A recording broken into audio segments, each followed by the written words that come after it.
Hello everyone and welcome back to Fallout 4. This is part 2 with armors and quest mods. No time to waste, let's do this. TERA Rage Armor by BloodFree, an incredibly detailed, high quality outfit. I actually assumed that was an original creation at first, but it's actually from the Scorchers DLC for the shooter Rage, just as the name indicates. I have to point out, however, that it looks much better here in Fallout 4, so it's an achievement nevertheless. This mod includes 3 different glove options and 2 different scarf options.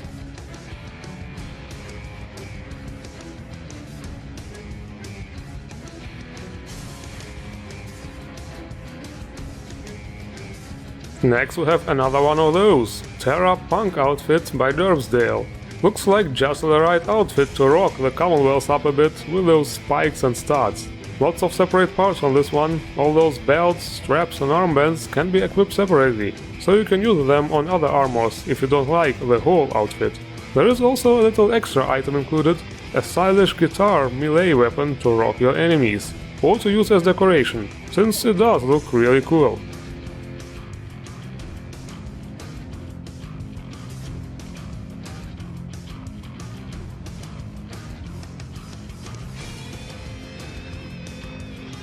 The next one is something to get really mad about. Main Force Patrol by AWPRATOR and @Dante34. 2 Mad Max inspired outfits for males and females, plus 2 accessories, a sawn-off shotgun and a fitting holster for it. That's right, Mad Max, the mother of all post-apocalyptic scenarios. What could be more fitting for a game like Fallout? Those outfits fit Fallout 4 like a glove. And not only the glove parts of them. And the second outfit, by the way, gives all kinds of Omae mo Shinderu vibes. Kenshiro was really something like the Japanese Mad Max, or more like a combination of Mad Max and Bruce Lee. His original look was almost exactly like the one from Mad Max.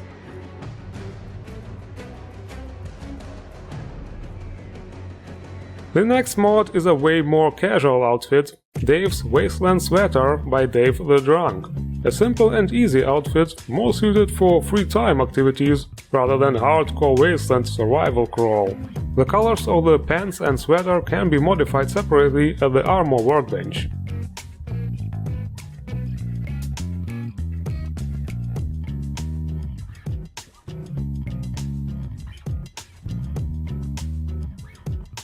And the next one is also a fairly casual outfit, but for the males. Nuka Western Cowboy by Savrenk. On hot summer days the males require some ventilation too, very good idea. This is actually just a remake of the Western outfit from Nuka World, and with that also a replacer at the moment.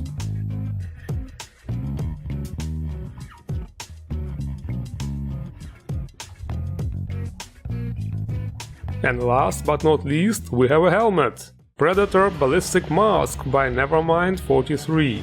I always thought those look a bit like Noob Saibot from Mortal Kombat. But yeah, it's certainly a badass mask and very well suited for some hunting action.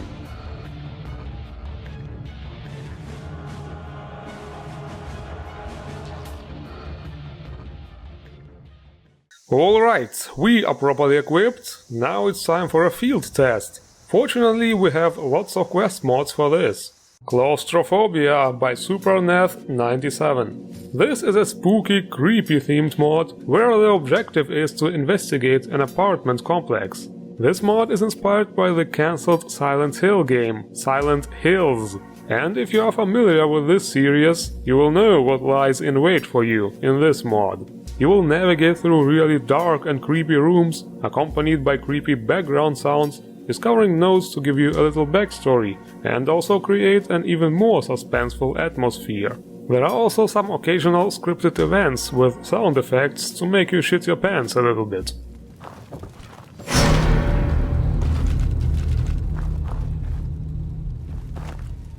You will often turn around to discover there's nothing behind you. Or the other way around, some fucking mannequin spawn out of nowhere and stare at you with a creepy smile.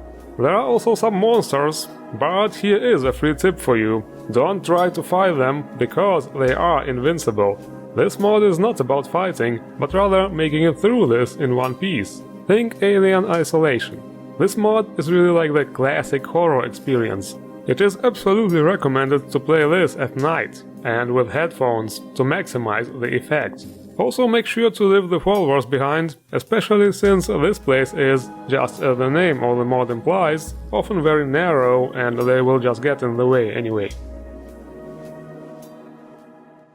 The next quest mod is another science-based experience and has a very familiar sounding name, at least for me. String Theory by Gas Arts. To start this, we head to a new drumlin dinner located right next to the Red Rocket truck stop. Here we find this guy. Yes, first things first, there is no voice acting in this mod, so be prepared to read some subtitles. Anyway, this fellow will tell us that he won this dinner place in a card game, and the previous owner is now furious and wants him dead. So we obviously help out and put this other guy to rest. Don't worry, he totally deserves it. We also find a suspicious note and a prisoner locked in a cell. She tells us she was kept captive because she refused to give up a holotape with the entrance codes to an old pre-war bunker. And this is obviously where we are headed next. Here things become a little bit more interesting. It turns out to be a huge pre-war research facility, obviously with lots of ghouls. It's a fairly short and simple quest, but there are enough interesting locations to explore, enemies to fight, notes and holotapes to read and discover the lore of this place, so it will keep you entertained for sure.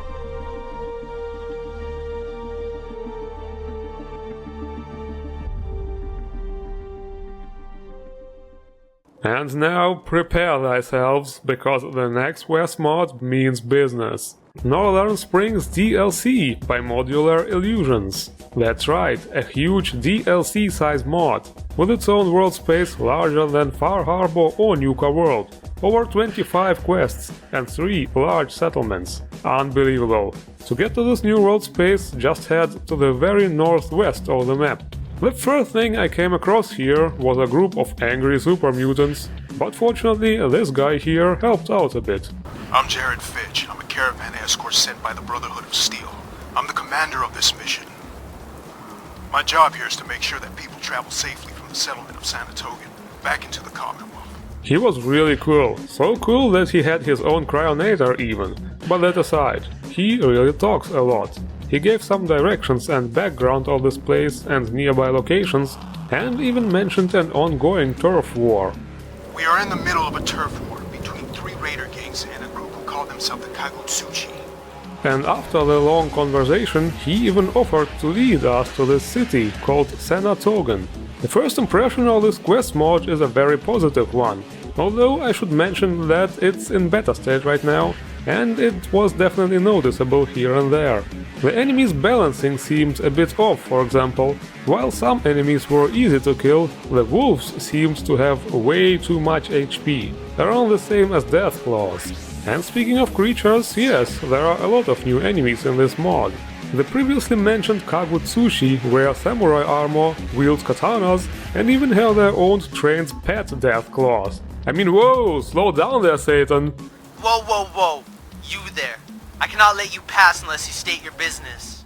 Also, some scripts did take a while to trigger, but in the end everything worked properly. And after a really long walk we finally arrived at Sanatogan, a fairly big city compared to the vanilla ones.